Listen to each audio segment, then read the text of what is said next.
खेड नगर परिषदेमधील भारतीय जनता पक्षाचे गटनेते रहीम सहीबोले यांच्या दालनातील पंतप्रधान नरेंद्र मोदी यांचा फोटो काढून तो धूळ खात ठेवण्यात आल्याचा प्रकार समोर आलाय। या घटनेमुळे खेड भाजपामध्ये संतापाचं वातावरण निर्माण झालं असून भाजपचे शहराध्यक्ष भालचंद्र उर्फ नंदू साळवी यांनी तीव्र नाराजी व्यक्त केली।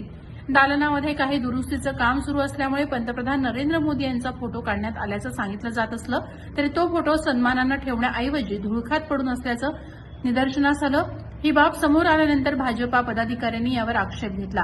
भाजपा शहराध्यक्ष भालचंद्र साळवी यांनी संबंधित दालनाचे काम लवकरात लवकर पूर्ण करून पंतप्रधान नरेंद्र मोदी यांचा फोटो सन्मानपूर्वक पुन्हा त्या दालनामध्ये लावण्यात यावा अशी मागणी केली। तसे न झाल्यास भाजपाच्या वतीनं आंदोलनाचा इशाराही देण्यात आलाय। दरम्यान या प्रकारामुळे खेडच्या राजकीय वर्तुळात चर्चा रंगली असून या प्रकरणाकडे सर्वांचं लक्ष लागलं आहे।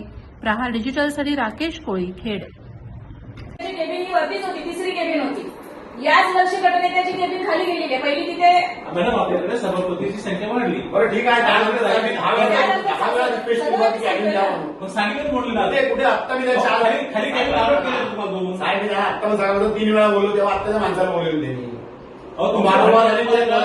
तुमचा साहेब केबिनाविषयी पुढचा पण एक फोटो काढणे फोटो आपण लावणार आहोत। खाली कलर देण्यासाठी फोटो काढून ठेवले होते सगळे। साहेब, अजून केबिनचे विषय पूर्ण झाले नाही साहेब। एक धुळकात कधी होणार, कधी होणार? बाकी त्यांचे झाले खाली आलं नागराध्यक्षांच्या केबिनला पण नाही पंतप्रधान। तुम्हाला एक सांगतात अधिकृत केबिन फक्त नगराध्यक्ष आणि सभापती यांना आहे, दोन्ही गटनेत्याला केबिन नाही। आपण द्यायला तरी पण आपल्याला जागेची कमतरता आहे।